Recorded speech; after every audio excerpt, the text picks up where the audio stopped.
Ah, pois eu vou adequar. Não, nesse não.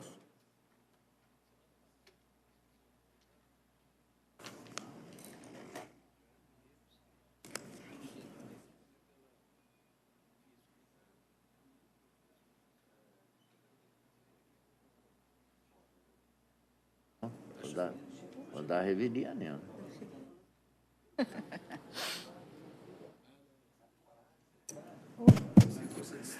Estando na hora regimental e havendo quórum previsto no regimento interno, suplicando a proteção a Deus, dou por abertos os trabalhos dessa sessão da 8ª turma do Egrégio Tribunal Regional do Trabalho da 3ª Região.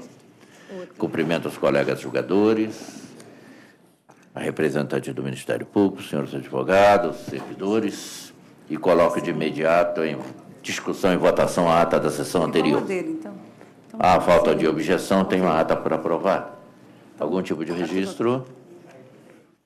Não existindo registro a serem feitos, vamos passar ao julgamento dos processos da pauta, observada a preferência prevista no regimento interno.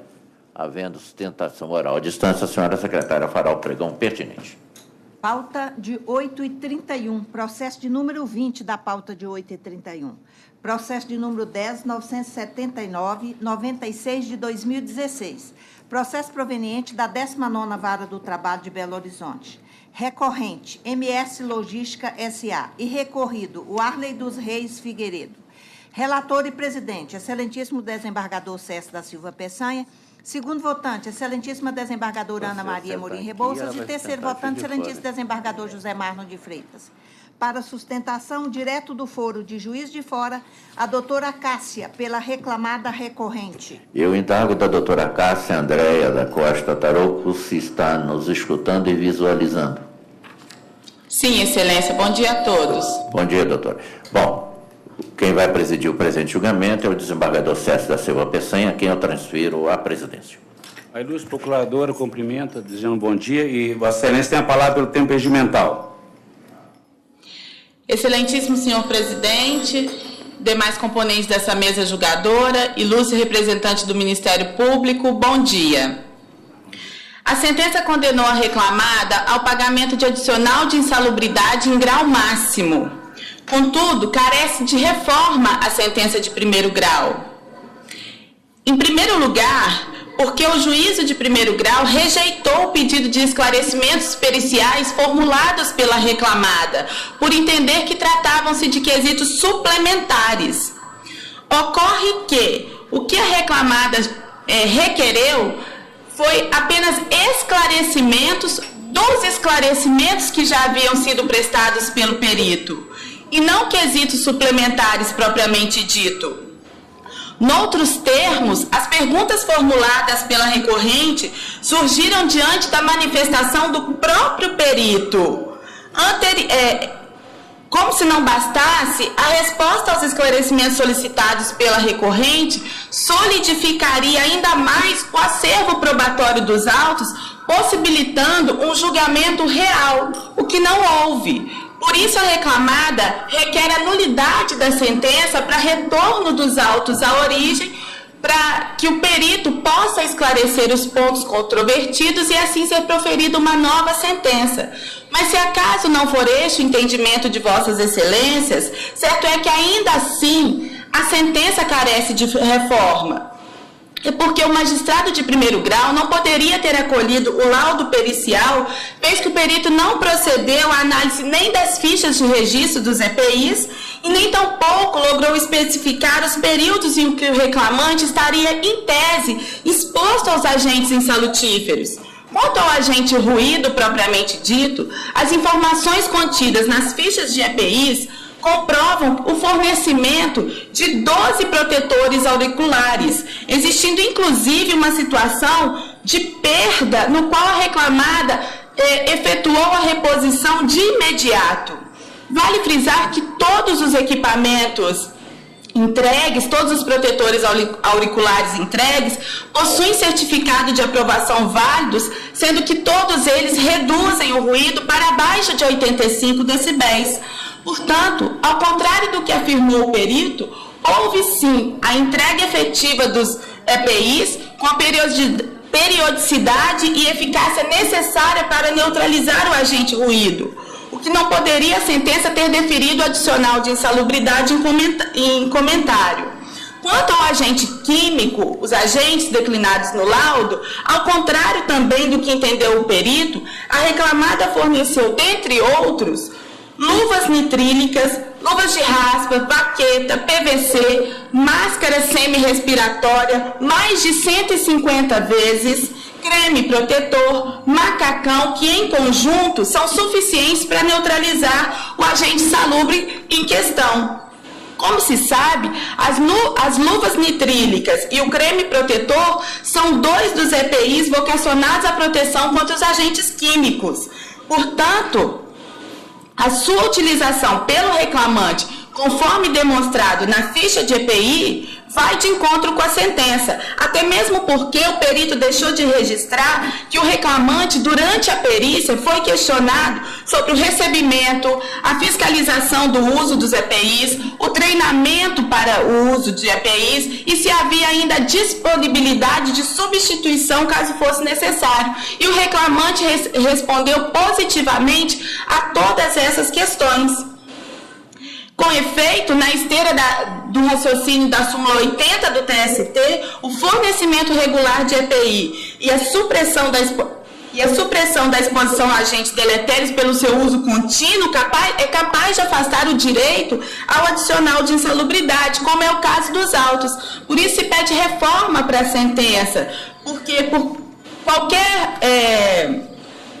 por onde quer que se examine a prova pericial, emerge insofismável que o reclamante não faz jus ao adicional de insalubridade, pelo que a sentença que acolheu as conclusões do perito é carecedora de reforma.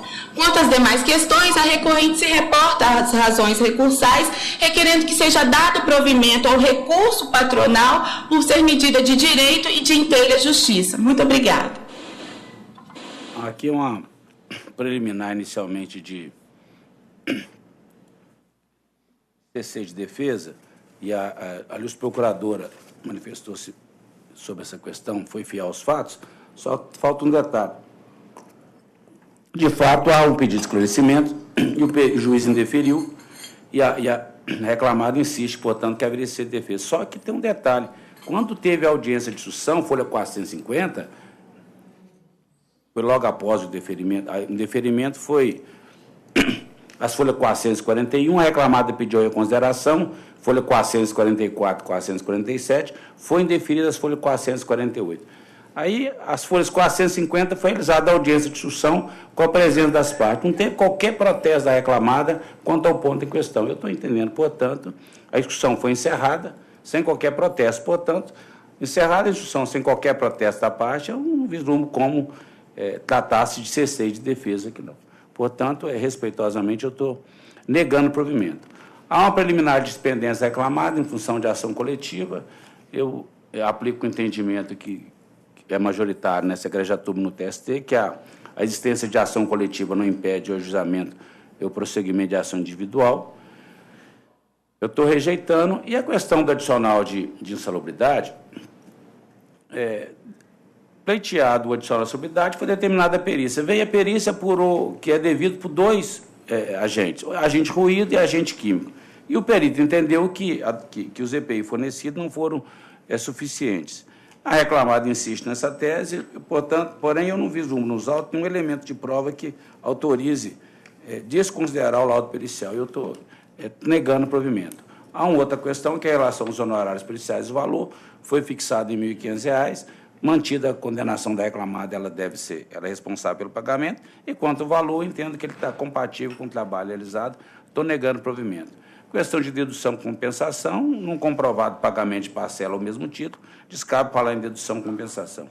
Em resumo, eu estou conhecendo o recurso de interposição reclamada, estou rejeitando as preliminares de unidade da sentença de dispendência e, no mérito, nego o provimento ao apelo. Doutora Ana Maria? A questão principal aqui, ao meu ver, é a questão da insalubridade. Eu vou acompanhar integralmente, o laudo foi bem esclarecedor. José Marlon? Pois é, o que poderia ter algum probleminha aqui é o problema do cerceio de prova. Mas, como Vossa Excelência disse, foi dito, está registrado as partes portanto, autor e réu, declara não haver provas a produzir, requerendo o encerramento da instrução processual que foi deferido. Então, parece que um amparo legal para esse pedido de nulidade não há mesmo, e o laudo ele é conclusivo no sentido contrário à pretensão da empresa. Eu estou plenamente de acordo, presidente. Então, a adesão é unânime, nos termos do voto relator. Despeço da ilustre procurador, devolvo a presidência, doutor Márcio. Bom dia a todos. Bom dia, doutor. Um bom dia para todos aí no Foro de Juiz de Fora. Vamos julgar o processo subsequente em que o ilustre colega Dr. Vitor Salino comparece para julgar um processo adiado do período em que esteve vinculado. E como é um único processo, é só um adiamento, faça-se o pregão pertinente a este processo. Processo de número 1471 de 2010. Processo proveniente da 28ª Vara do Trabalho de Belo Horizonte. Agravantes: Luiz Eduardo de Melo Gomes e Faculdade de Ciências Empresariais da Fundação Mineira de Educação e Cultura, FUMEC. Agravado os mesmos. Relator, excelentíssimo juiz Vitor Salino de Moraes. Revisora, excelentíssima juíza Gisele Cássia Vieira Dias Macedo. Terceiro votante e presidente, excelentíssimo desembargador César da Silva Peçanha, em face da declaração de impedimento do desembargador Márcio Ribeiro do Vale. O julgamento foi iniciado na sessão do dia 17/10, adiado a pedido de vista do desembargador César da Silva Peçanha. Os advogados já sustentaram e o relator não proferiu o voto. Como eu não participo desse julgamento, presidiu-lo o desembargador César da Silva Peçanha. Doutor César. Como o relator ainda não proferiu o voto, com a palavra o senhor relator. Sim, em seguimento ao julgado iniciado na sessão pretérita, estamos dando um conhecimento mais amplo à matéria posta em julgamento, a despeito da submissão anterior em outro recurso, em linha com os argumentos bem lançados por Vossa Excelência. E, em sendo assim, a nossa proposta é no sentido de conhecer do agravo de petição interposto pelo exequente para dar-lhe provimento, para declarar que deverá ser aplicado o índice oficial de remuneração básica da caderneta de poupança, me refiro a TRD, naturalmente, aos débitos até março de 2015. E, a partir daí, o IPCA-E. Também estamos conhecendo o recurso da executada e negando-lhe provimento, custas pela executada. É como voto.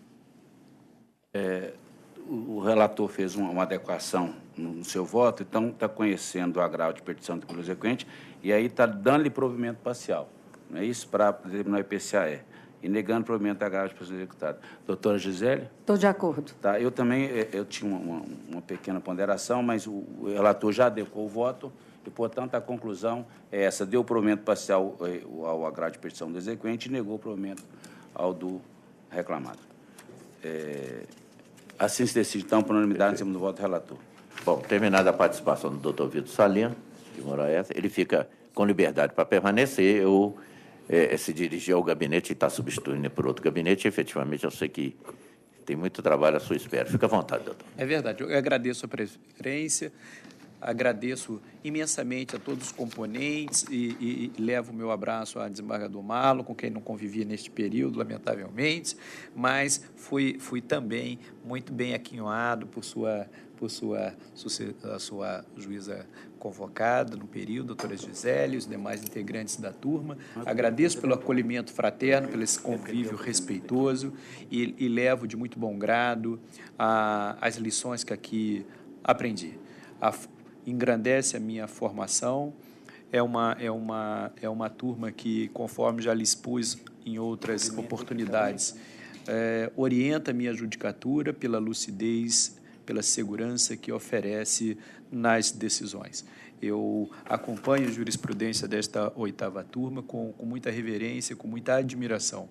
Lhes agradeço pela acolhida, desejo a todos um bom trabalho e deixo o meu registro de agradecimento e gratidão à desembargadora Ana Maria Rebouças pela oportunidade de conhecer de perto o profícuo trabalho que se realiza no seu gabinete e pela oportunidade que me honra e me alegra. Muito obrigado por todos, por tudo, boa sessão e até uma outra oportunidade. Pois não, doutora. Pela ordem, senhor presidente, só mais uma vez reiterar os agradecimentos ao doutor Vitor, no período que me substituiu como juiz convocado no meu gabinete. O trabalho foi impecável, digno de nota.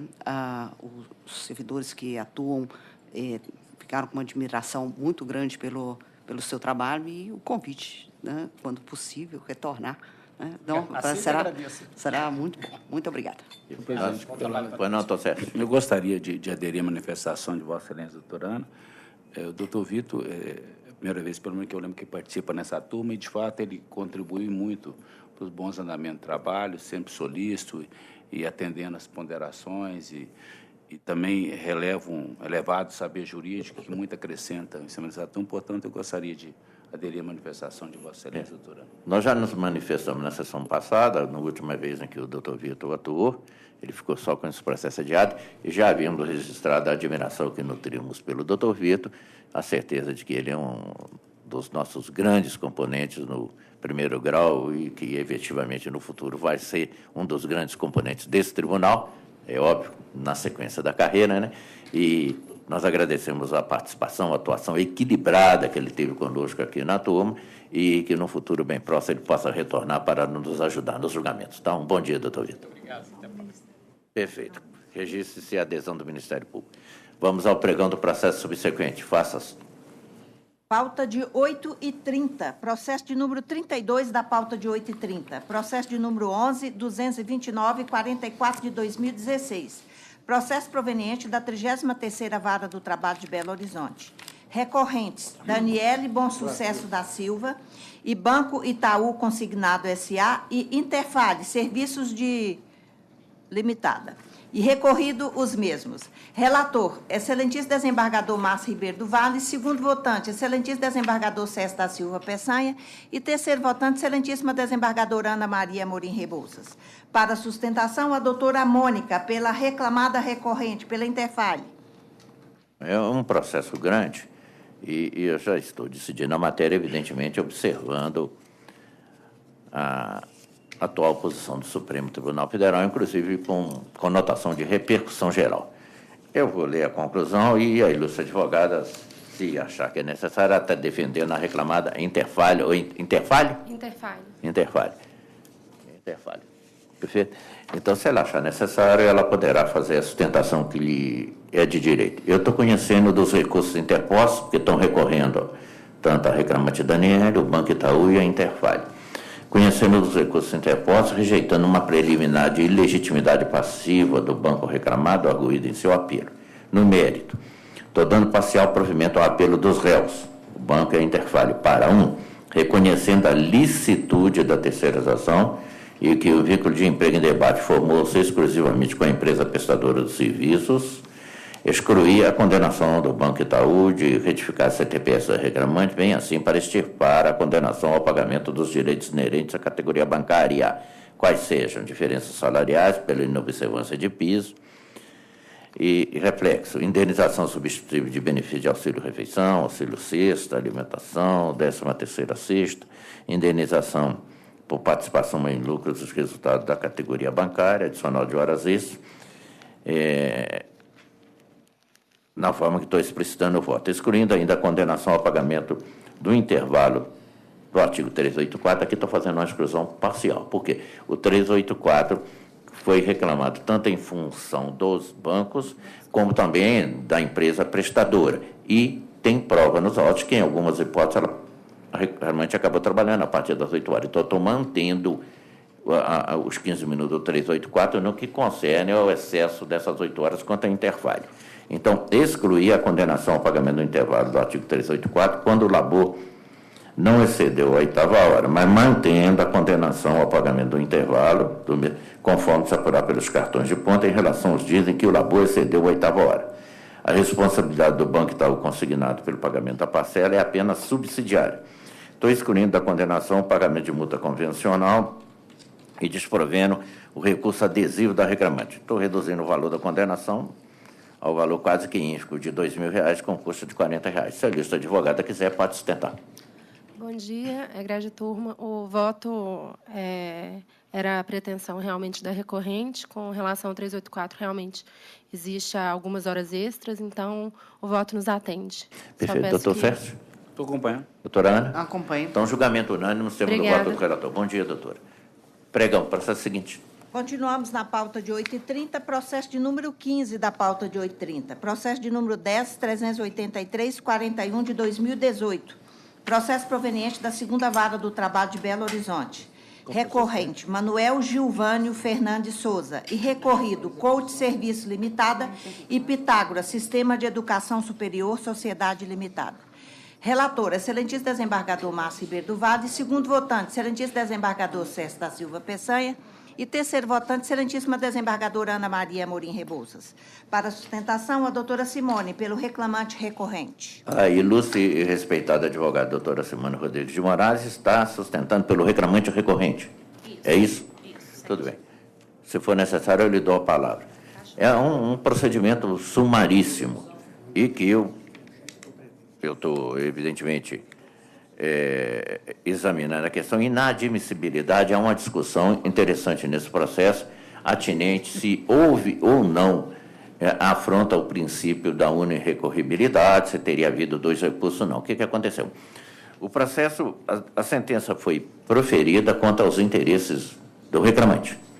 O reclamante, no curso do prazo recursal, ele fez um pedido de reconsideração da decisão, o que nós sabemos que tem o condão de não obstar, não efetivar suspensão no prazo recursal. Tanto que, se passar desse prazo, desse pedido de reconsideração, sem que haja o recurso, quando entrar com o recurso vai ser considerado intempestivo, porque não há suspensão no prazo recursal. Só que, diligentemente, o reclamante aí deu um estalo e recorreu ainda dentro do prazo dos 8 dias. Então, o pedido de reconsideração, na verdade, acabou ficando prejudicado e o recurso, como foi aviado nos 8 dias da publicação da sentença, foi feito dentro do prazo recursal. E, evidentemente, pedido de reconsideração não é recurso. Eu não posso falar que já tinha havido um recurso e depois outro. Então, não houve um prejuízo para o prazo recursal e para as condições do recurso. Então, eu, fazendo o esclarecimento dessa situação excepcional aqui, eu estou rejeitando uma preliminar que está inserida nas contrarrazões do recorrido aqui, o Pitágoras, e estou dizendo que ele não tem razão nessa preliminar, e diante dessa análise que eu estou fazendo, eu estou entendendo que é viável, é tempestivo, é próprio recurso, e dele eu estou conhecendo. Então, estou afastando. E no juízo de mérito, o que aconteceu? A discussão está em cima de uma nulidade da sentença que determinou o arquivamento do processo por questões atadas ao endereço correto ou não dos componentes do polo passivo da relação processual. O juiz de origem distinguiu o processo ao afundamento de que a reclamante não forneceu a correta indicação do endereço da primeira reclamada, que não se poderia fazer citação por edital, porque o caso era de procedimento sumaríssimo. Então, eu não posso fazer citação por edital porque é sumaríssimo, não oferece um direito correto e arquivou o processo. Só que o autor está se resignado, está recorrendo da matéria, e eu estou examinando que, em várias situações, essa empresa foi citada na Justiça do Trabalho, na notificação inicial, com cunho citável, se efetivou nesse endereço. E, efetivamente, há, inclusive, documentação nos autos, fala que, em algumas situações, houve uma certa recusa de receber a notificação. E o endereço da empresa, então, está evidente que ele é nesse lugar. Eu acho que houve uma certa precipitação de se mandar arquivar a reclamatória. Talvez fosse mais prudente mandar-se fazer uma citação com o oficial de justiça, né, com um pouco mais de garantia para se fazer uma citação real, e não essa que é um pouco fictícia, que é a notificação postal. Então, evidentemente que eu sei que o procedimento sumarista exige um endereço correto, evidente, mas aqui há uma identificação de situação em que acabou sendo criado um certo obstáculo para ser feita a citação. Eu estou entendendo, então, que não era o caso de se arquivar. E, por isso, eu estou dando provimento ao recurso do reclamante para decretar a nulidade da sentença originária com consequente retorno dos autos à vara de origem para que promova a citação da primeira reclamada nos endereços fornecidos. Mas, antevendo a possibilidade de não ser encontrada lá, ainda assim, restando impossibilidade a localização da primeira ré, deverá ser determinada a conversão do rito de sumaríssimo em ordinário para que a citação possa ser feita por edital. Então, nós teremos uma forma de se estabelecer a litis contestar essa relação processual na sua plenitude para que se possa buscar o que nós todos queremos, que é a primazia da sentença de mérito que sempre busca. Então, a minha conclusão é nesse sentido. Eu conheço do recurso ordinário interposto, rejeito a preliminar de não conhecimento do apelo por suposta ofensa ao princípio da recorribilidade. No mérito, estou dando provimento para decretar a nulidade da sentença, com consequente retorno dos autos à origem, para que promova a citação da primeira reclamada nos endereços fornecidos. Ainda assim, estando impossibilitada a localização da primeira ré nesses endereços, deverá ser determinada a conversão do rito de sumaríssimo para sumário, para que se proceda, para ordinário, para que se proceda a citação por edital. Quer assentar, doutora? Sim, Excelência. Por gentileza. Bom dia. Na presença de Vossa Excelência, eu cumprimento os demais julgadores, a ilustre representante do Ministério Público, a senhora secretária. Eu só gostaria de acrescentar um ponto no voto de Vossa Excelência, que esse mesmo processo já foi arquivado 2 vezes. Então, esse é o segundo arquivamento pelos mesmos motivos. No primeiro arquivamento, eu já tinha peticionado requerendo que fosse citado por oficial de justiça, explicando como que a empresa vem se omitindo para não receber essa citação.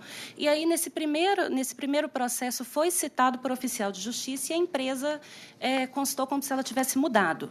Então, eu tive que novamente ajuizar, né, a ação. E aí, nesse segundo ajuizamento, eu pedi que fosse, com urgência, que fosse citado por oficial de justiça para a empresa, para evitar escusas de parte da empresa, né? E aí o juiz indeferiu, e aí teve uma primeira audiência, nessa segunda audiência determinou citação por oficial, então já tentou citação por oficial de justiça, nos 2 casos. E aí, nesse segundo caso, o oficial de justiça falou que também não encontrou ninguém no processo. E aí, na audiência que ocorreria com a presença das partes, né, a empresa não compareceu e o juiz simplesmente retirou de pauta. Ele não deu margem para que eu pudesse apresentar toda a documentação comprovando que a empresa está, sim, naquele local. Então, o oficial de justiça, eles já tentaram nos 2 endereços e aí ele não conseguiu, porque a empresa está se escondendo. Eu juntei no processo outras citações por oficial de justiça em outros casos semelhantes, que envolvendo as mesmas partes, que foram, inclusive, colegas de trabalho do reclamante, e a empresa, a pessoa responsável no local do endereço de correspondência, o oficial de justiça, em um dos casos, ainda apresenta que eles batem na porta, eles escutam barulho lá dentro e a pessoa não atende.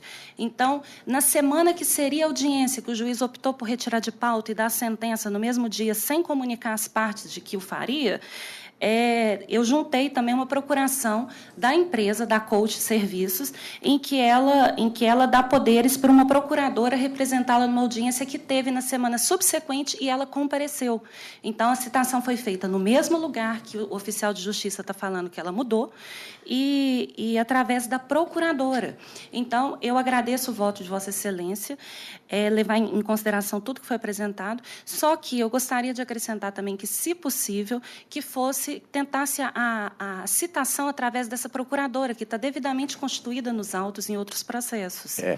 Isso é um fato que não está aqui especificado. Eu vou manter o voto desse jeito, e eu estou dando formas de que o processo, de uma forma ou de outra, ele tenha seguimento. Estou determinando a citação real, a inclusão em pauta. E se isso não fosse possível, estou determinando, inclusive, a transformação do rito para poder ser feita a citação por edital. Doutor Sérgio. Eu estou acompanhando, senhor presidente. Eu acho que a decisão, da forma como dá, que foi prolatada, não tem jeito de distinguir. Ou vai coisa ou vai para o edital, para conver a transformação dos maris em ordinário. Nós temos adotado majoritariamente o entendimento aqui na turma, eu estou acompanhando integralmente. Perfeito. Eu acho que resolve o problema do processo. Perfeito. E a ideia nossa é essa. Doutora Ana Maria? Acompanho. Então, julgamento unânime, nós temos o voto do relator. Bom dia, doutora. Obrigada pela atenção. Bom dia. Pois não. Pregão, processo seguinte. Continuamos na pauta de 8h30, processo de número 36 da pauta. Processo de número 11.603, 29 de 2017. Processo proveniente da 32ª Vara do Trabalho de Belo Horizonte. Recorrentes, Delson Ferreira dos Santos e MGS, Minas Gerais Administração e Serviços S.A. E recorrido os mesmos. Relator, excelentíssimo desembargador Márcio Ribeiro do Vale. Segundo votante, excelentíssimo desembargador César da Silva Peçanha. E terceiro votante, excelentíssima desembargadora Ana Maria Amorim Rebouças. Para sustentação, doutor Jefferson, pelo reclamado recorrente. Eu estou sustentando pela MGS. Sim. Tem a palavra, doutor. Bom dia, desembargador presidente, ilustre representante do Ministério Público, demais componentes dessa Câmara. O caso é bem... aquelas demissões de empregados públicos, sem justa causa, de empresas públicas. Eu tenho uma preliminar, a reclamada fez uma preliminar de sobrestamento do feito. Isso não foi analisado. Foi analisado, mas o juiz de primeira instância não considerou. E julgou o processo, reintegrando o reclamante aos quadros da reclamada, e a MGS até interpôs embargos declaratórios, nesse mesmo sentido. Houve o julgamento no Supremo, dia 10 agora, essa matéria, mas não houve a publicação do acordo ainda. Então, a gente está... Foi, inclusive, até a primeira sustentação que eu estou fazendo após o julgamento, porque não houve a publicação do acordo, se entendeu nesse julgamento do Supremo que a motivação só é aplicada a empregados dos Correios.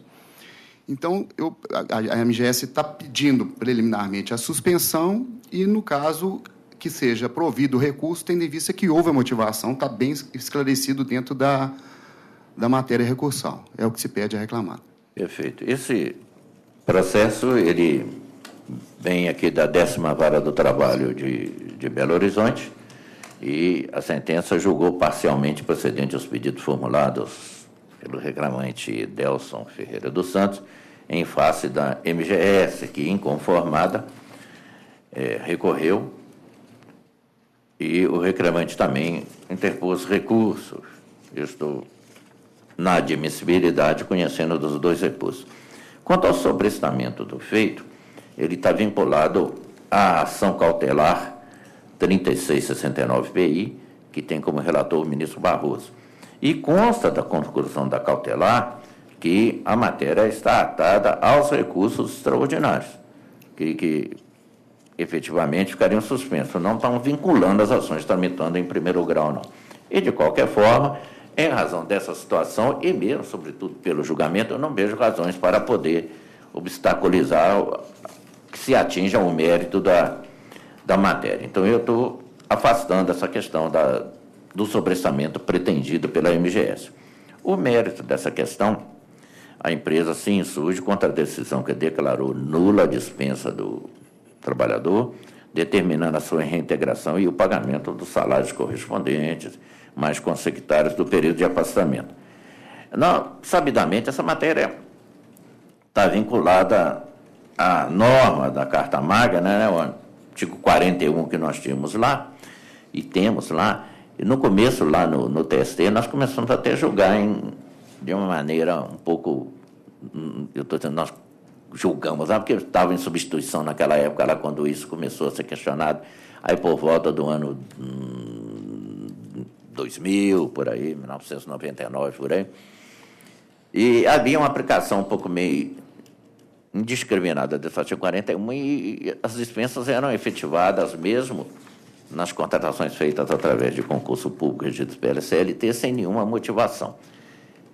A jurisprudência mudou em razão de posição do Supremo, exigindo que haja uma motivação e que essa motivação seja sincera, não seja uma motivação criada artificialmente, que ela efetivamente reflita uma situação que justifique a dispensa daquele trabalhador. Bom, em julgamento acerca dessa questão, como eu disse, o Supremo acabou entendendo que as empresas públicas, no caso da reclamada, bem como a sociedade economista, devem motivar o ato de dispensa, ainda que se trate de dispensa sem justa causa, a fim de se permitir a aferição dos princípios constitucionais previstos no artigo 37 da Constituição Federal. Estou citando, inclusive, esse acordo do Supremo relatado pelo ministro Ricardo Lewandowski. No particular. Então, não basta a empresa pública, a sociedade de economia mista apresentar qualquer alegação. Tem que trazer uma alegação que seja convincente.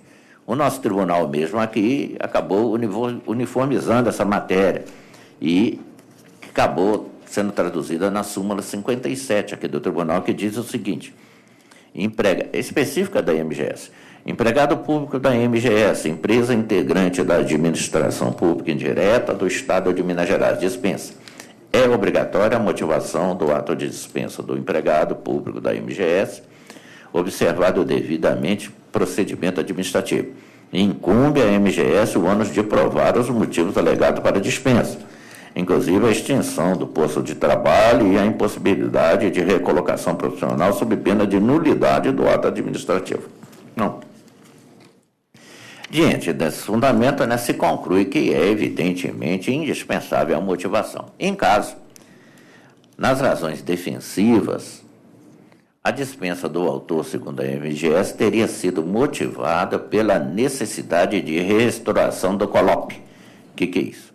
É uma coordenadoria logística de pessoas existente lá na empresa e diz que era necessária essa reestruturação pela ausência de vagas em decorrente da crise financeira que assola o país. Todavia, o obreiro foi dispensado no dia 21/8/17, está no termo de rescisão contratual dele de Panas 2. E é a prova da realização de processo seletivo público simplificado, com edital feito pela MGS, datado de 4/10, 2 meses depois, inclusive convocação para o cargo de vigia, que era o que era ocupado pelo autor. O que mostra que, efetivamente, não havia essa necessidade de simplificar, porque a empresa estava precisando de trabalhador no mesmo ramo de atividade exercido, na mesma função exercida pelo reclamante. E isso, efetivamente, explicita uma certa inveracidade da motivação sustentada pela empresa.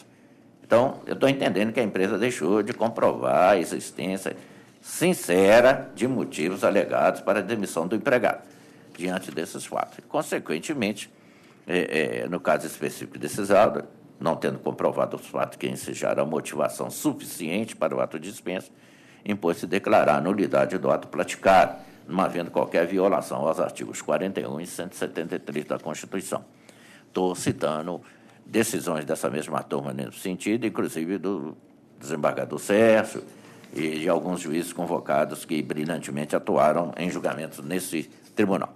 Estou negando provimento ao recurso da MGS por isso. O reclamante questiona um vale alimentação que não foi deferido e, no período de afastamento, ele sendo reintegrado, efetivamente, ele tem direito a todas as parcelas que vinha recebendo quando estava em atividade, sobretudo porque se a dispensa não foi considerada legitimada por falta de motivação.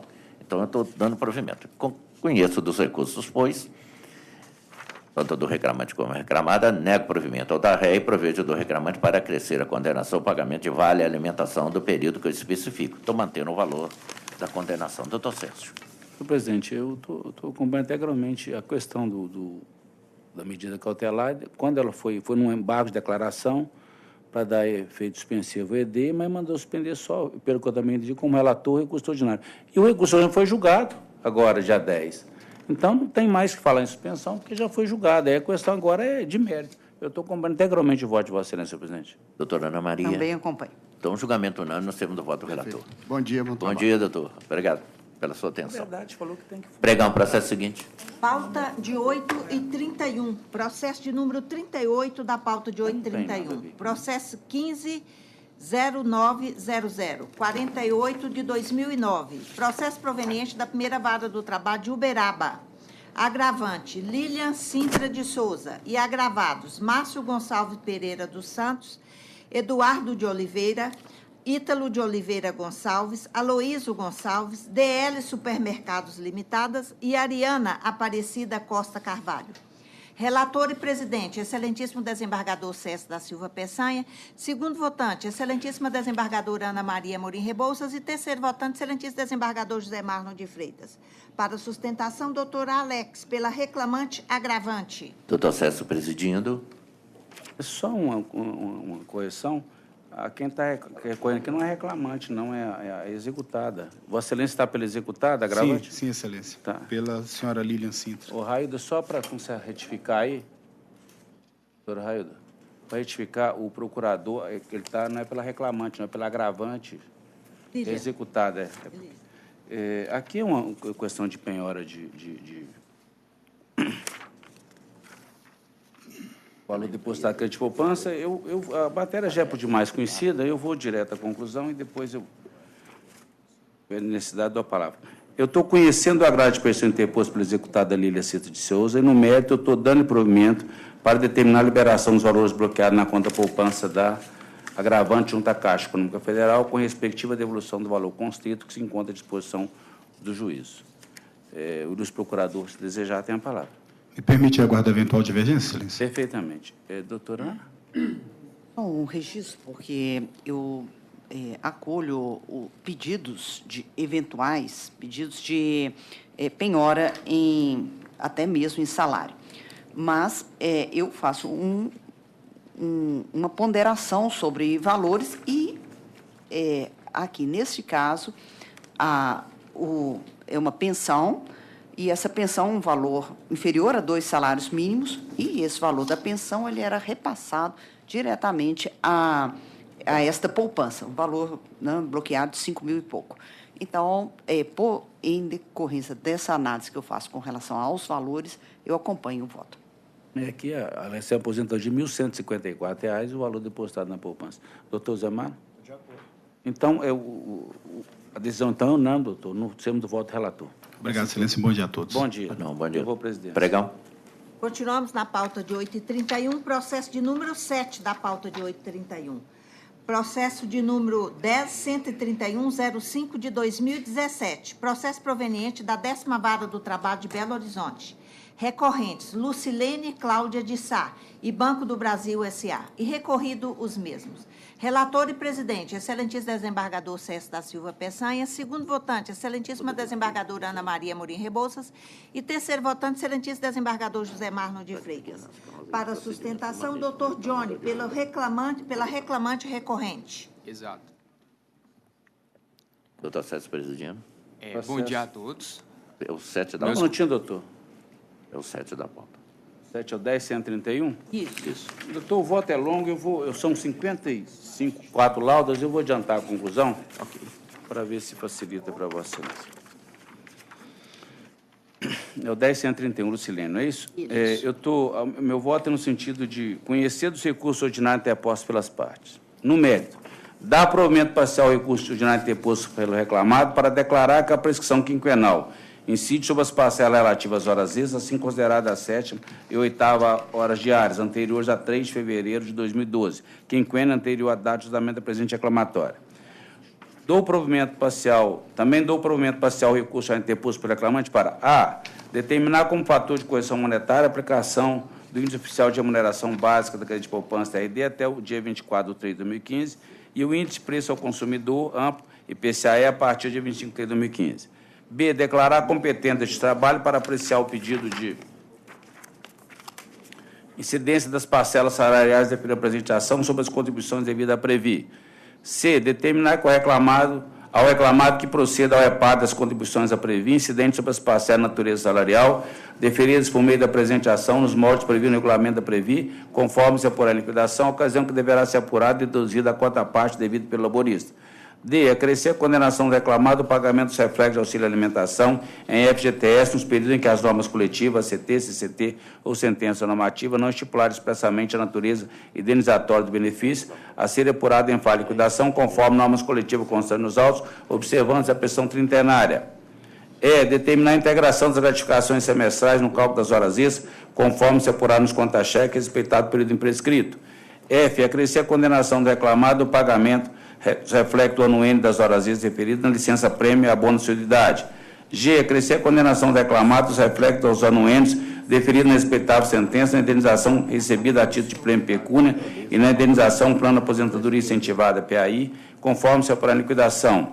H. Determinar que o percentual de 1% do anuênio previsto na origem seja calculado também sobre a parcela denominada VCP do VP. E, para fins presidenciais, estou declarando a natureza salarial das verbas deferidas, salvo reflexo em FGTS. Estou acrescendo a condenação por R$ 10.000, com custo de R$ 200, a cargo reclamado, que a publicação deste acordo fica timado seu pagamento no segundo da sua 25 TST. Vossa Excelência, gostaria de sustentar? Sim, Excelência. Pois não, Vossa Excelência tem a palavra. Bom dia a todos, meus cumprimentos aos excelentíssimos julgadores e aos membros do Ministério Público. A questão importante a ser sustentada aqui é a questão do protesto interruptivo de prescrição. Houve a juntada desse protesto pelo sindicato e, nesse caso, o protesto ajuizado era 4 de julho de 2013, abarcando aí a prescrição de 5 anos anteriores. Nós sustentamos, e eu peço aqui a revisão do voto e o provimento, considerando esse protesto ajuizado pelo sindicato e não pela Contec, tendo em vista que não existe nos autos a comprovação que a autora tenha utilizado-se do protesto da Contec e uma entidade não se deve interferir na atuação de outra, ou impossibilitando, assim, o protesto ajuizado aí pelo sindicato. Então, eu peço aí a revisão quanto a esse tema do protesto, reconhecendo, assim, as parcelas salariais até julho de 2008 em diante, e também sobre reflexo das horas extras na base de cálculo da PLR.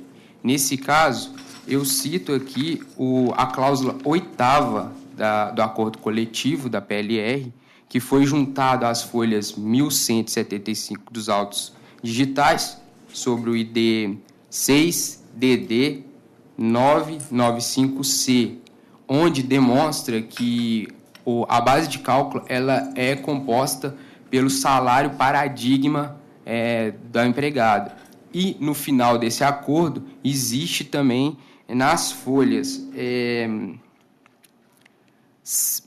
1195 a relação do que seria o salário paradigma, que é correspondente a 1,48 salários da empregada. Nesse aspecto, sendo o auxílio, as horas extras e os anuênios parcelas salariais, deve se repercutir também na PLR. A princípio, esses os 2 pontos a serem sustentados, e eu peço a revisão e o provimento no aspecto. A questão do protesto é porque aqui tem protesto da Contec e do sindicato. Entendeu? E aí, o entendimento que tem prevalecido nessa turma que eu aplico, eu entendo que o protesto é uma precisão, mas é um protesto só. Então, ajuizado um protesto, o outro fica prejudicado. Interrompeu uma vez e aí tem que contar a parte dele. Portanto, que eu, respeitosamente, eu vou manter o entendimento. A questão relativa à PLR, o voto aborda essa questão.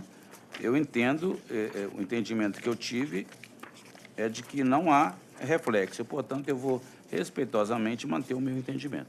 Doutora Ana Maria? A previsão legal é que é um protesto só. E abarca todos esses substituídos. Eu acompanho integralmente. Amaro? O voto de Vossa Excelência é de acordo com a jurisprudência da turma. Nós temos enfrentado essas questões desta forma. Que pese a ótima sustentação oral, eu acompanho Vossa Excelência. Eu só saliento porque a gente fica numa situação muito delicada, porque reiteradamente nós temos julgado processo de bancário aqui, não estou dizendo que é o mesmo procurador, e as partes vêm aqui pedir que se aplique o protesto da Contec. Aí agora, reclamando, não quero o da Contec, quero do sindicato. Tem 2 protestos nos autos, eu tenho que apreciar. Tendo 2 comprovados nos autos, eu tenho que apreciar com base dos 2. Eu não posso esquecer que existe um. E a Contec efetivamente representa. Tanto que nós aqui, reiteradamente, temos, em processos que tem só o da Contec, em outros processos que está atrás, tem se aplicado. Por isso que eu vou manter o entendimento. Então, adesão, eu não temos do voto do relator. Bom dia, doutor. Agradeço, um bom dia. Bom dia, doutor. Pregar o processo seguinte. Continuamos na pauta de 8h31, processo de número 35 da pauta de 8h31. Processo de número 11.988.92 de 2014. Processo proveniente da 2ª Vara do Trabalho de Uberaba. Recorrentes: Bradesco Auto Companhia de Seguros, Banco Bradesco S.A. e Claudimar Alves Sampaio. E recorrido os mesmos. Relator e presidente, excelentíssimo desembargador César da Silva Peçanha. Segundo votante, excelentíssima desembargadora Ana Maria Morim Rebouças. E terceiro votante, excelentíssimo desembargador José Marlon de Freitas. Para sustentação, doutora Raquel, pelos reclamados recorrentes. Doutor César presidindo. A ilustre procurador tem a palavra pelo tempo regimental. Okay. Excelentíssimo senhor presidente, demais componentes da mesa, bom dia a todos. Este processo já esteve nesta egrégia turma, onde foi reconhecido o vínculo empregatício com o primeiro reclamado, tendo sido determinado o retorno dos autos para a origem. Na origem, o douto juízo entendeu que o distrato que ocorreu nos autos se deu por culpa recíproca, nos termos do artigo 483 da CLT.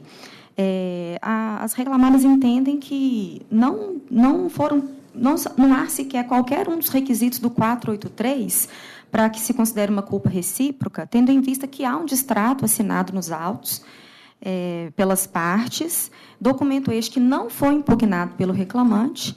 Então, a gente pede a reforma da sentença com relação ao fim, a modalidade de extinção do contrato, porque houve a condenação da multa do artigo 477 da CLT. Com relação ao recurso do reclamante, a reclamada reitera os termos das contrarrazões, sobretudo com relação às horas extras, que a gente entende que realmente não é possível que se entenda pelo cabimento das horas extras, uma vez que a prova ficou dividida, as duas testemunhas ouvidas pelo reclamante foram contraditórias, a sentença reconhece que elas foram contraditórias, e não bastasse isso, o coordenador do reclamante, quando ele era corretor, disse que não havia fiscalização da jornada de trabalho. Então, nesses termos, eu fixo a minha sustentação e agradeço pela atenção. Muito obrigada.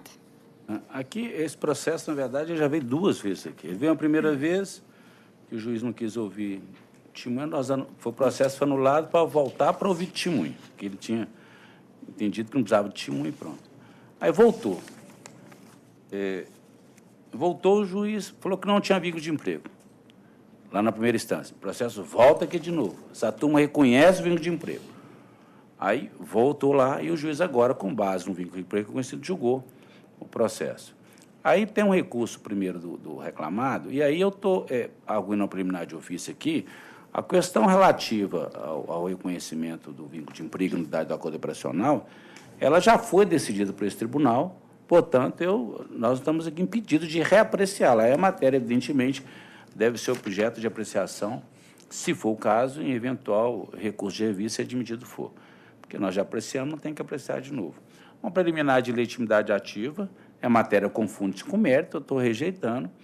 Aqui, o reclamante pede aplicação dos instrumentos normativos, acontece que o juiz deferiu um determinado período que não tinha instrumento normativo. Não tendo instrumento normativo nos autos, o período que ele tem, ele ganhou. O período que ele não teve, ele não ganhou. E aí eu estou mantendo a sentença. Não tendo instrumento normativo no período que ele está querendo, está pretendendo, não tem como deferir. Aí vem a questão, recurso reclamante, a questão de horas extras. E aí eu analisei a questão, primeiro, é se ele tinha, se era possível ou não o controle da jornada. Eu estou transcrevendo aqui os depoimentos, foram ouvidas 2 testemunhas, ambos arrogos do reclamante, que é o Daniel e o Nelson. Eu entendi pelo conjunto, estou destacando aqui os depoimentos, pelo depoimentos escolhidos, eu estou entendendo que as testemunhas que de fato, elas prestaram informações contraditórias quanto ao efetivo controle da jornada. Entretanto, ressai dos autos que era plenamente possível o controle da jornada, que é o que se discute. Portanto, em relação a essa possibilidade, nós estamos verificando que é a primeira testemunha, que era supervisor do reclamante, embora ela tenha afirmado que não controlava os horários dos corretores, afirmou expressamente que o corretor tinha que permanecer dentro da agência e que, se o reclamante fosse sair para fazer visita no horário de expediente, tinha que comunicar. Conclui-se dessa forma que, se não havia fiscalização da jornada do reclamante, isso ocorria por opção dos reclamados, sendo certo que o controle era possível, razão pela qual são devidas as horas extras praticadas, que, a meu ver, também foram comprovadas pela prova oral. Tendo em vista que, segundo testemunha o Nelson Soares, que também era corretor e que, portanto, vivenciava a mesma realidade do trabalho do reclamante, corroborou as alegações iniciais quanto à jornada de trabalho e quanto ao intervalo da jornada não usufrui integralmente. E, por outro lado, a testemunha Daniel Cunha, ela não prestou informações específicas quanto ao início ao fim da jornada. E, portanto, eu estou fixando a jornada do reclamante de segunda a sexta-feira, de 8 às 18 horas, com 30 minutos de intervalo para interjornada. Ele era comissionista, aplicando a súmula 340, com exceção do intervalo interjornada. Então, eu estou dando provimento ao recurso nesse aspecto. Recurso do reclamado, direitos trabalhistas oriundos do vínculo empregatício, benefícios convencionais, reconhecido o vínculo, é mero consecutado, estou negando provimento.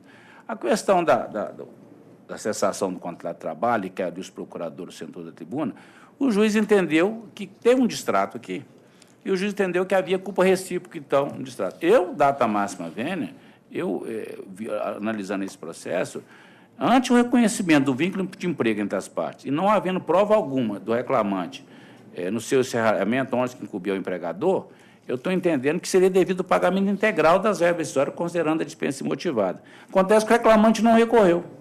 Como ele não recorreu, né, eu não posso dar provimento nesse aspecto, né, eu estou mantendo a sentença sobre que reconheceu a modalidade por culpa recíproca. Porque, na verdade, o caso aqui seria de dar provimento para reconhecer dispensa sem justa causa. Mas, como não houve recurso reclamante, eu estou negando provimento ao recurso reclamado. Multa do 477, o fato do vínculo ser reconhecido do juiz não impede a aplicação da multa. Nós temos o OJ 25 desse tribunal e a súmula 426 do TST que eu estou aplicando. Em resumo, tem um pedido reconvencional também que a reclamada insiste. Acontece que, quando a sentença julgou improcedente a convenção, não teve recurso nesse aspecto. Estou negando provimento. Em resumo, eu estou conhecendo o recurso já interposto pelo reclamado, a exceção das matérias referentes ao reconhecimento do vínculo de emprego com o primeiro reclamado, Banco Bradesco, e a nulidade do acordo operacional firmado entre as partes. Estou rejeitando a preliminar de legalidade passiva no mérito. Eu nego provimento ao apelo do reclamado. Também conheço o recurso já interposto pelo reclamante no mérito. Dou-lhe provimento parcial para acrescer a condenação do reclamado o pagamento das seguintes parcelas. A adicional de horas extras, relativa a 2 horas extras diárias, pela extrapolação da jornada, com reflexo no repouso, 10 salário, férias mais um terço, FGTS mais 40%. E 1 hora extra por dia trabalhado, a título de intervalo entre a jornada não usufruída, acrescido adicional legal, com reflexo no repouso, 10 salário, férias mais um terço, FGTS mais 40%. E para a apuração das horas extras, determinando a observação dos seguintes parâmetros. 1. Divisor 180, no que tange às horas extras intervalares. 2. Divisor previsto na súmula 340 TST, no que diz respeito às horas excedentes de jornada diárias. 3. Evolução salarial do reclamante. 4. Base de cálculo do artigo 457 da CLT e da súmula 264 TST. Frequência integral de segunda a sexta-feira. E, para fins previdenciários, estou declarando a natureza salarial das verbas deferidas, salvo reflexo em férias indenizadas e FGTS mais 40%. Estou acrescentando a condenação mais R$20 mil, com custo de R$400 a cargo reclamado, que complicação do acordo fica intimado seu pagamento no termo da súmula 25 TST. É assim que eu analisei e estou decidindo. Doutora Ana Maria? Essa matéria, ela aparece com frequência, principalmente a questão do vínculo e os consecutados. Os consecutados é o que vem mesmo, em especial a questão da jornada. Eu acompanho integralmente. José Mário? Presidente, no acórdão que reconheceu a relação de emprego, na própria fundamentação, a transcrição dos depoimentos, lá já ficou claro que o trabalho era interno, que eventualmente saía, mas o trabalho era interno, a comissão, a produtividade era levada em consideração, que o gerente designava um cliente, vai lá. Quer dizer, essa situação de que era possível o controle da jornada, há muito tempo ficou demonstrado. Evidentemente que os autos foram devolvidos para que apreciasse essas questões de fato, né? E a jornada está sendo fixada de acordo com o depoimento de uma segunda testemunha que trabalhava na empresa, né? Eu estou plenamente de acordo. Então, a adesão é unânime nos termos do voto relator. Bom dia, doutor. Devolvo a presidência. Obrigada, bom dia. Pregão. Continuamos na pauta de 831, processo de número 10 da pauta de 831. Processo de número 10.207/91 de 2017. Processo proveniente da primeira vara do trabalho de Congonhas. Recorrente, Viviane Bianca Manso Vicentini. E Município de Congonhas e CSN Mineração S.A. E recorrido os mesmos. E Agência para o Desenvolvimento de Congonhas e Ferros Ressursos do Brasil S.A. Relator e presidente, excelentíssimo desembargador César da Silva Peçanha. Segundo votante, excelentíssima desembargadora Ana Maria Morim Rebouças. E terceiro votante, excelentíssimo desembargador José Marlon de Freitas. Para sustentação, doutor João Neto, pela reclamada recorrente pela CSN. Doutor César, presidindo. Eu vou adiantar qualquer um recurso da... Meu voto é no sentido de conhecer... Conhecer, está faltando uma parte aí, viu? Conhecer dos recursos ordinários interpostos. Um minutinho, peraí. Tem uma confusão aqui. Não, na minha conclusão no voto aqui tem um negócio errado aqui. Meu voto, doutor, estou conhecendo do... Pegou o conhecimento. Só um minutinho. Tem um negócio errado aqui. Estou negando provimento ao recurso do interposto pelo reclamante. Né? Estou conhecendo o recurso interposto pelo reclamante, pelo município de Congonhas, segundo reclamado, e pela CSN, terceiro reclamado. No mérito, eu estou dando provimento parcial ao recurso da CSNA, terceira reclamada, para excluir da condenação a multa aplicada em razão do reconhecimento do litigante de má-fé. E eu estou dando provimento parcial ao recurso de interposto pelo município de Congonhas para determinar que, em relação aos valores devidos pelo município de Congonhas, como responsável subsidiário, seja aplicado os juros de moros devido no artigo 1º F da Lei 9.494/97. E estou negando provimento ao recurso do reclamante. Então, resumo, o recurso da CSN, estou dando provimento para excluir a condenação de litigante de má-fé. Eu estou mantendo o valor optado da condenação por ainda compatível. Vossa Excelência pode sustentar ou não?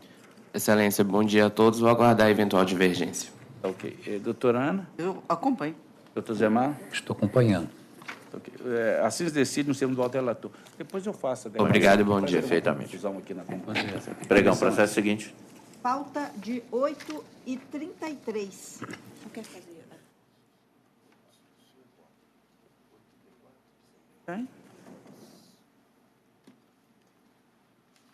Fazer 8h33, depois fazer o meu. Pauta de 8h33, processo de número 1 da pauta de 8h33. Processo de número 10.202/95 de 2016. Processo proveniente da 48ª Vara do Trabalho de Belo Horizonte. Recorrentes, Leandro Barbosa Campos e Banco Santander Brasil S.A. E recorrido os mesmos. Relator, excelentíssimo desembargador José Marlon de Freitas. Segundo votante, excelentíssimo desembargador Márcio Ribeiro do Vale. E terceiro votante, excelentíssimo desembargador César da Silva Peçanha. Para sustentação, doutor Fernando, pelo reclamado recorrente. Qualquer mal. Número 1. O doutor Marcos Silporia, a leitura da conclusão. Não, leio com o maior prazer. Senhor presidente, a conclusão que eu encaminho, minha proposta de voto é a seguinte: eu estou conhecendo os recursos interpostos no mérito, dando parcial provimento ao recurso do reclamado para determinar como fator de correção monetária a aplicação do índice oficial de remuneração básica da caderneta de poupança, TR, até o dia 24 de março de 2015, e o IPCAE a partir do dia 25 de março. Eu provejo os recursos para excluir da condenação o pagamento dos honorários advocatícios com bens imputados aos litigantes reciprocamente e proponho manter o valor da condenação por achar que é compatível ainda. O doutor Fernando está sustentando pelo banco reclamado, é isso? Isso, exatamente. Se o senhor quiser, tem a palavra, doutor. Tá. Excelentíssimo senhor presidente, na pessoa de quem aproveito para cumprimentar os demais jogadores dessa egrégia turma, senhor relator, doutor José Marlon, ilustríssima representante do Ministério Público, senhora diretora, demais serventuários da casa, colegas presentes.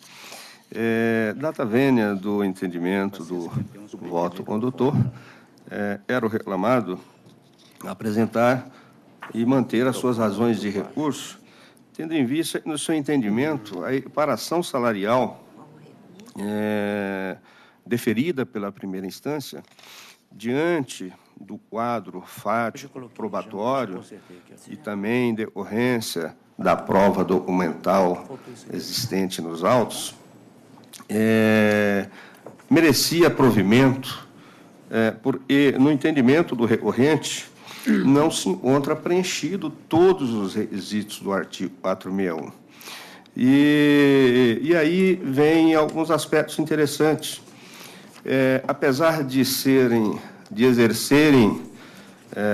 reclamante e paradigmas a função de gerente de relacionamento, há um pequeno detalhe. O reclamante exercia a função de gerente de relacionamento pessoa física, né?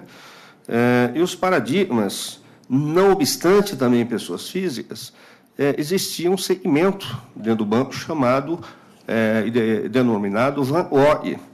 E é uma carteira especial de clientes, quando se trata de Van Gogh 1, de rendimentos salariais até R$4.000. E, no caso dos paradigmas, era um segmento acima, era o Van Gogh 2, cujo rendimento era de R$8.000.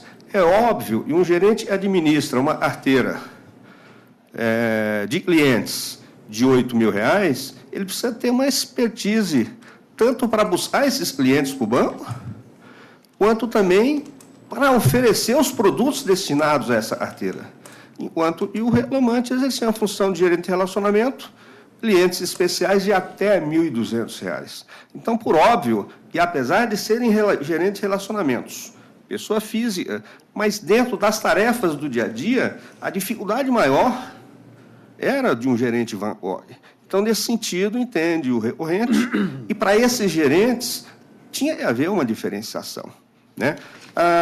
Além disso, o recorrente trouxe em seu recurso avaliações tanto do autor quanto dos paradigmas, e se verifica ali, e estes paradigmas, Van Gogh, tinham uma avaliação diferenciada e acima do gerente de pessoa física de carteira menor. Não obstante, cada um na sua carteira poderia se evoluir, mas, mesmo assim, os paradigmas se evoluíram e obtiveram nota maior. Então, nesse sentido, entende o recorrente e poderia-se haver um avanço no voto condutor para que, efetivamente, fosse extirpada da condenação essa equiparação salarial. Outro aspecto diz respeito aos reflexos da equiparação na PLR, né? O recorrente trouxe em seu recurso e citou, inclusive, a cláusula 3ª da Convenção Coletiva Específica de PLR, onde informa que a PLR não constitui base de incidência de nenhum encargo trabalhista ou previdenciário por ser desvinculada da remuneração, não se lhe aplicando o princípio da habitualidade. Ora, se a PLR está desvinculada da remuneração, a equiparação salarial não poderia incidir sobre a PLR diante dos termos da cláusula que viola e o artigo 7º, inciso 26 da Constituição. Então, nesse sentido, também, o recorrente mantém suas razões e espera que os demais julgadores possam divergir do voto condutor para que seja dado provimento ao seu recurso. É o que se espera. Obrigado. Ilustre relator. Cumprimento o ilustre advogado, sempre muito lúcido nas sustentações orais que fazem aqui. Mas eu tenho uma interpretação da prova exatamente em sentido oposto, porque, e não é o primeiro caso que eu aprecio com essa mesma característica, mas aqui especificamente vem a prova oral, sobretudo da Joelma, que exercia essas funções lá. Ela declara claramente que o gerente, pessoa física, pessoa jurídica, Van Gogh e Select, só mudava o nome, tinha um nome de diferença, mas na prática era tudo a mesma coisa. ela, inclusive, fala que o reclamante tinha uma carteira de clientes superior a R$10.000, os clientes, pessoa física, etc. Parece-me até maior do que o valor que foi dito pelo ilustre advogado da tribuna. De modo que a primeira testemunha também ouvida a rogo do autor diz a mesma coisa, e a testemunha ouvida a rogo da empresa não desdiz isso, não. E a prova documental, ela, evidentemente, traz lá as características dela, as definições, mas o que vale é a realidade vivenciada, né? Então, todos atendiam todos os tipos de clientes. E mesmo que houvesse uma diferenciação, eu acho que lidar com cliente de menor capacidade econômica gera para o trabalhador até um esforço maior. Então, eu penso que esta qualificação tem que ser vista do ponto de vista percentual que se atinge, não é? E de modo que lidar com cliente de baixa renda é até mais difícil impor uma produção para o banco, conseguir uma produção para o banco, demanda dele, inclusive, um maior esforço, e até uma maior capacidade de trabalho. Mas isso não está no processo, porque o reclamante lidava com clientes, inclusive, de um potencial econômico maior, tal qual os demais paradigmas. Então, eu peço vênia, mas eu vou manter aqui o voto encaminhado, e sobre a PLR, é porque ela é calculada, segundo o instrumento normativo, com base no salário base, né, de modo que eu devo considerar o salário do paradigma real para se calcular isso. Senhor presidente, é esta a conclusão do voto. Eu sou revisor no processo, eu não penso exatamente como o doutor Marlon, que um gerente que administra uma carteira de aplicadores de um valor mais ínfimo, que ele teria um trabalho igualitário àquele que administra uma carteira de aplicadores de maior volume. Porque aquele que administra de maior volume, ele tem que ter uma maior expertise, ele tem que entender mais do mercado, para poder efetivamente atender esses clientes, sobretudo até pelos riscos dos valores da aplicação. Mas a prova dos autos, eu acho que aqui ela toda no sentido que não havia atividade feita pela depoente, uma das paradigmas, que não fosse realizada pelo reclamante. Ou seja, a prova dos autos mostra que aqui, independentemente dos valores de ação de cada um dos gerentes em cada um dos campos, eles eram equivalentes. E a norma, efetivamente, quanto à PLR, a norma fala aqui que a verba é calculada com lastro no salário base acrescido das verbas fixadas de natureza salarial. Se há um aumento em razão da equiparação salarial, aumenta a PLR. Por isso que, com alguma divergência de entendimento da matéria, mas eu estou acompanhando, chego à mesma conclusão do ilustre relator. Doutor Sérgio. Eu também estou acompanhando o relator. Então, o julgamento unânime, nós temos o voto do relator. Bom dia a todos, doutor. Obrigado pela oportunidade. Obrigado, senhor, pela atenção. Pregão. Pauta de 8h34. Processo de número 8 da pauta de 8h34. Processo de número 10.425/92 de 2018. Processo proveniente da 43ª Vara do Trabalho de Belo Horizonte. Recorrentes: Eduardo Padecini Reis. E recorrido: Canopus Empreendimento Incorporações, 8h34. E outros. E recorrido os mesmos. Relatora, excelentíssima juíza Gisele Cássia Vieira Dias Macedo. Segundo votante, excelentíssimo desembargador Márcio Ribeiro do Vale. E terceiro votante, excelentíssimo desembargador Cécio da Silva Peçanha. Inscritos para sustentar o doutor Otávio, pelo reclamante recorrente presente, e o doutor Ricardo, pelo reclamado recorrente ausente. Bom, só estando presente um único advogado. Tem a palavra, doutor. Quer ler a conclusão ou prefere que assistente? É possível a leitura da conclusão? Sim. Conheço dos recursos ordinários das reclamadas, bem como do apelo adesivo apresentado pelo reclamante. E, no mérito, nego-lhes provimento. Excelência, poderia reservar o direito de eventual voto divergente? Perfeitamente, segundo o votante. Não, eu estou acompanhando o voto dela, doutor César. Eu também estou acompanhando. Então, julgamento unânime, nós temos o voto da relatora. Muito obrigado, bom dia, senhores. Doutor. Pregão, processo seguinte. Continuamos da pauta de 8h34, processo de número 29 da pauta de 8h34. Processo de número 12.491 de 2016. processo proveniente da primeira vara do trabalho de Contagem. Agravante, Central de Abastecimentos de Minas Gerais. E agravados, Antônio José Ferreira Campos e outros. Relator, excelentíssima juíza Gisele Cássia Vieira Dias Macedo. Segundo votante, excelentíssimo desembargador Márcio Ribeiro do Vale. E terceiro votante, excelentíssimo desembargador Cécio da Silva Peçanha. Inscritos para sustentar a doutora Michele Campos pela reclamada agravante e o doutor presente e o doutor Antônio Miranda pelos reclamados agravados ausente. Bom, ausente o doutor Miranda. A doutora Michele está sustentando pela reclamada agravante, é isso? Bom dia a todos, sim, excelência. Tem a palavra, doutora. Excelentíssimo senhor desembargador-presidente, demais desembargadores componentes da Egrégia Turma, ilustres representantes do Ministério Público, demais presentes, um bom dia a todos. Esse caso cuida-se de um agravo de petição que foi interposto pela reclamada, ora agravante, em face de decisão proferida pelo juízo de origem, em fase de execução de sentença, na qual o magistrado julgou improcedente os embargos de execução que foram opostos pela reclamada.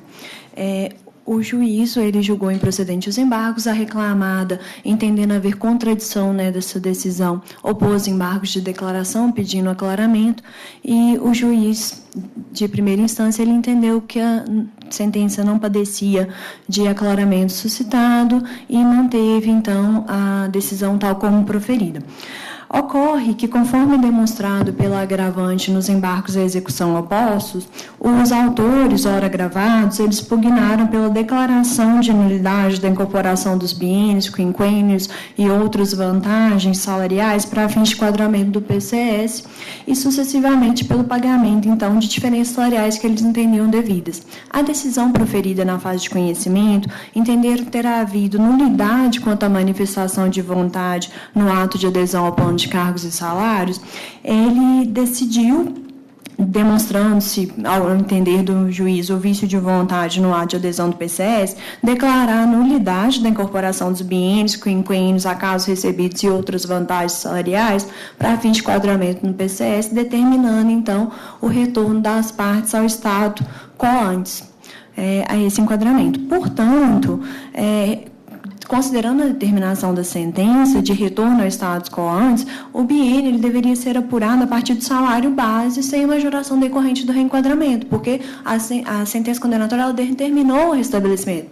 E a agravante, em seus embargos de execução, ela demonstrou que a forma como foi feito o cálculo pelo perito oficial estava em desconformidade com essa decisão proferida na fase de conhecimento. E citou aí os reclamantes, essa ação ela é uma ação com diversos reclamantes e ora agravados, então cuidou a embargante na ocasião de apontar os equívocos e as majorações, que são majorações expressivas, da ordem de mais de R$200 mil. O juiz de origem, até antes de proferir a sentença em fase dos embargos de execução, ele concedeu visto ao perito para que prestasse esclarecimentos. A parte não foi intimada para ter visto dessa manifestação do perito, mas, pelo que se observa na decisão proferida pelo juízo de origem, o perito, entendendo assistir razão reclamada, retificou os cálculos. E o juiz, ele, ao proferir a decisão de embargos, ele julgou improcedente por entender que não teria ali um equívoco, o perito já teria retificado. Só que, salvo o melhor juízo, se havia realmente o equívoco apontado nos embargos de execução, seria o caso de julgar-se procedente aos embargos, ou então, a manter o entendimento do juiz, no sentido que o perito havia feito aquela retificação, pelo menos cuidar de esclarecer na decisão que restaria prejudicado o provimento, a análise da matéria, em face daquela retificação já feita, para evitar-se aí uma possível confusão, digamos, na apuração de valores. Porque se o perito retifica, mas o juiz, ao dar a decisão, ele julga improcedente os embargos, dá margem para que, quando for feita a adequação, uma vez que foi julgado parcialmente procedente também, impugnação oposta pelos agravados, então reclamantes, mantenha-se aquele equívoco que anteriormente foi apresentado. Então, a agravante ela vem a essa tribuna pedir com a devida vênia para que seja, então, acolhidas as razões postas nos embargos de execução, tal como diante do equívoco, né, que foi reconhecido pelo próprio perito, e para que seja, então, dado provimento ao ponto, reformando-se a sentença para que dê esse provimento, ou então, ao menos, para que se esclareça que deva ser observado essa retificação feita pelo perito, ainda que as partes não tenham vistas, né, não foi possível se apurar efetivamente o quantitativo se está correto, mas ele já entendeu que realmente afigurava se equivocava cálculos nesses pontos. Então, com a devida vênia, roga agravante pelo provimento do agravo de petição diante das razões expostas em sua minuta e por tudo mais que dos autos consta, sobretudo considerando o expressivo valor discutido nesses autos, a elevada monta decorrente desse equívoco apontado em suas razões, para que não haja aí uma privação indevida de bens da agravada, né, e até mesmo um enriquecimento sem causa por parte dos autores. Essa sustentação, obrigada. Perfeitamente. Com a palavra a relatora, que vai esclarecer devidamente a matéria. O caso realmente, como posto da tribuna, o perito realmente já retificou os cálculos, já refez os cálculos da forma colocada. E o juiz homologou os cálculos retificados. Então, eu entendo que realmente ele não andou correto, porque ele falou, não, então o perito já reconheceu o equívoco, retificou os cálculos, então os cálculos homologados já foram aqueles retificados. Mas, enfim, para que não se parem dúvidas qual seria mesmo o valor, por isso que nós estamos na proposta de voto, conhecendo do agravo, que é somente da executada, e no mérito, dando-lhe parcial provimento para esclarecer que, para prosseguimento da presente execução, deverão ser observados os cálculos retificados pelo perito oficial, que foram esses os homologados. Então, assim, tudo bem que a empresa está entendendo que pode não ter ficado muito claro, mas o cálculo homologado já foi o retificado. Mas, para não pairar dúvida, nós estamos falando que o que vai prevalecer são os cálculos retificados, onde o perito reconheceu que realmente houve um equívoco na conta anterior e apresentou nova conta. E falando que, então, deve prevalecer esses retificados que estão acostados aos autos. Essa seria a minha proposta de voto. Que eu acho que é razoável e vai deixar a matéria bem esclarecida para prosseguimento da execução. Estou acompanhando, está certo? Também. Então, julgamento unânime, nós temos o voto da relatora. Muito obrigada a todos, bom dia. Pregão. Continuamos na pauta de 8h34, processo de número 5 da pauta de 8h34, processo de número 191/81 de 2018, processo proveniente da Vara do Trabalho de Araçuaí, recorrentes Manuel Guedes Otônio e Chuá Distribuidora de Alimentos e Representações Limitada, e recorridos mesmos e Miramar Produtos Alimentícios Limitada. Relatora, excelentíssima juíza Gisele Cássia Vieira Dias Macedo, segundo votante, excelentíssimo desembargador Márcio Ribeiro do Vale, e terceiro votante, excelentíssimo desembargador César da Silva Peçanha. Para sustentação, doutor Edson, pela reclamada recorrida pela Miramar. Tem a palavra, doutor Edson, por favor. Obrigado. Senhor desembargador presidente, senhoras desembargadoras, senhor desembargador, senhora procuradora, senhoras diretoras. Senhor presidente, o anseio das reclamadas, primeiro, com relação à empresa Miramar, ela pede que seja conservada a respeitável sentença que, ao final, julgou improcedente seus pedidos. Com relação à empresa Chuá, houve uma condenação de uma parcela salarial, um plus salarial de R$ 1.300. Mas a defesa da empresa aqui é que houve um deferimento de valor de R$ 1.300 por mera presunção ou mera dedução, o que não deve ser considerado. Em síntese, senhor presidente, é essa como é que se chama? A defesa, as razões recursais da reclamada Chuá. Por quê?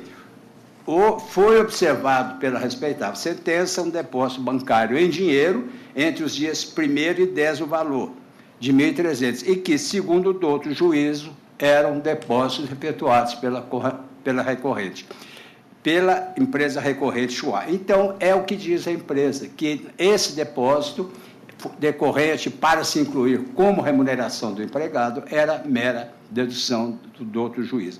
E quanto ao recurso do empregado, senhor presidente, deve ser preservada a respeitável sentença, como inclusive alegou a empresa Miramar e suas contrarrazões, com relação à unicidade contratual, com relação ao grupo econômico, porque ali, quando se diz, é que a esposa de um dos diretores da empresa era também sócio de outra empresa, mas elas não se comunicavam, excelência.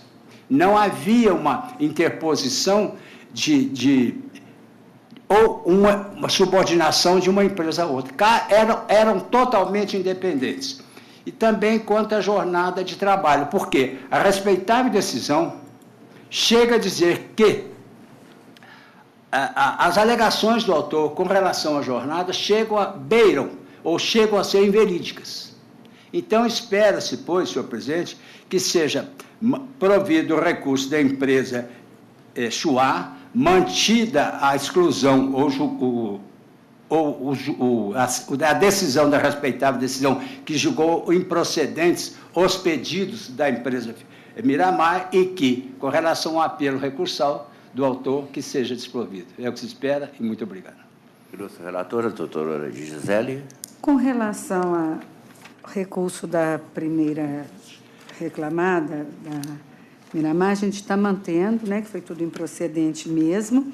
Agora, com relação ao recurso da segunda reclamada, e principalmente no ponto atacado das diferenças salariais, teve uma testemunha do autor que falou que recebiam 2% por fora e a testemunha da reclamada que declarou que era só 1% de comissão das vendas efetuadas e que eram pagas.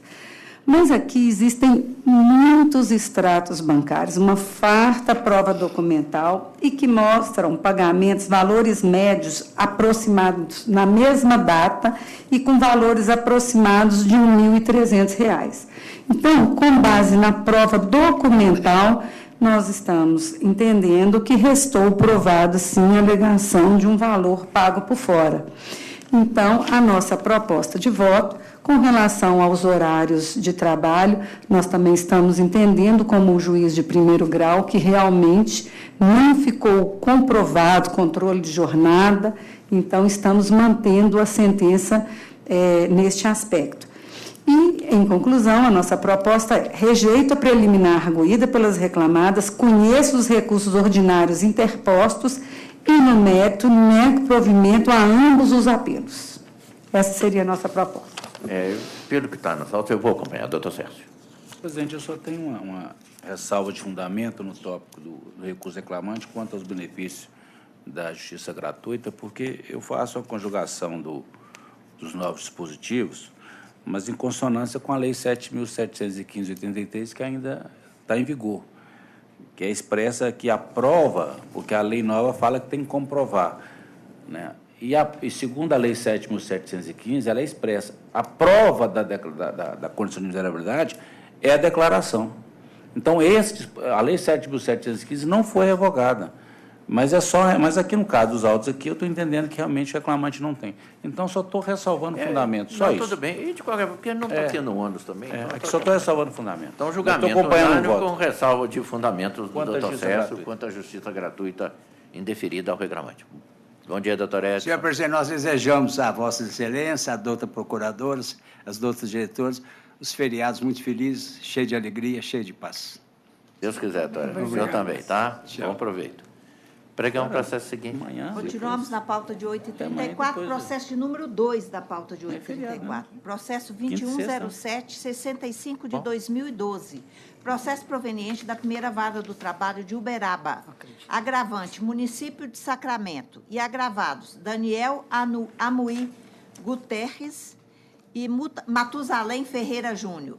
Relatora, excelentíssima juíza Gisele Cássia Vieira Dias Macedo. Segundo votante, excelentíssimo desembargador Márcio Ribeiro do Vale. E terceiro votante, excelentíssimo desembargador César da Silva Peçanha.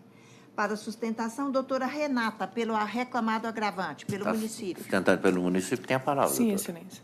Excelentíssimo desembargador presidente, na pessoa de quem cumprimento os demais pares, doutor representante do Ministério Público, demais servidores e advogados aqui presentes, um bom dia.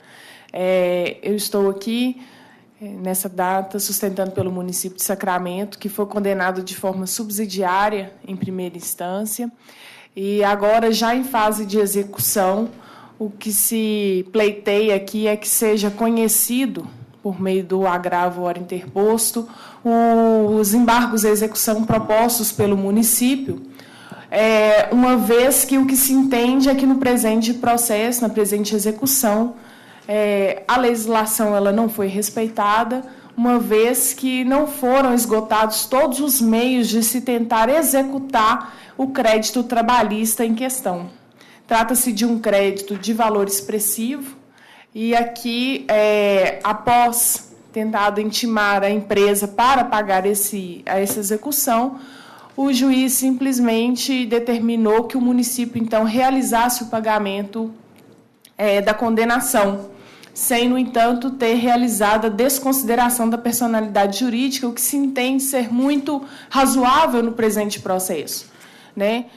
Considerando que, certamente, os sócios dessa empresa possuem patrimônio a ser executado e considerando que o município pagaria essa execução por meio de precatório, ou seja, não seria benéfico nem ao reclamante ora agravado, nem ao município, que aqui nós estamos tratando de verbas, né, da população, que atinge a população como um todo. Então, o que se requer é único e exclusivamente isso, que antes que o município seja compelido a pagar essa execução, que seja realizada a desconsideração da personalidade jurídica, considerando aí os princípios da proporcionalidade, razoabilidade, economia processual. Então, o que se requer é o provimento do recurso. Obrigada. Ilustre relatora. Primeiro que deve ser esclarecido que é o seguinte, a empresa é uma ME, só tem um sócio proprietário. E ele já foram, sim, tentadas o Bacenjude, está na folha 16, 17, já foi tentado o Infojude e o Renajude. Já se tentou o que era possível ser feito em face da primeira reclamada, que é uma ME, né? Então só tem um sócio, não são sócios. E desde a fase de conhecimento já ficou decidido, porque o que o município quer é que primeiro tente tudo contra a primeira executada, e já foi feito, para depois se voltar contra ele, e é o que está ocorrendo. Então, o juiz já tentou todos os meios contra o primeiro executado, como já menciono, né, na proposta de voto. Então, que aí, no caso, neste momento, é o caso de se voltar, sim, contra o responsável subsidiário, que, no caso, é o município, que seria a forma de garantir o pagamento e de valorizar o trabalho do reclamante que lhe prestou o serviço, sim.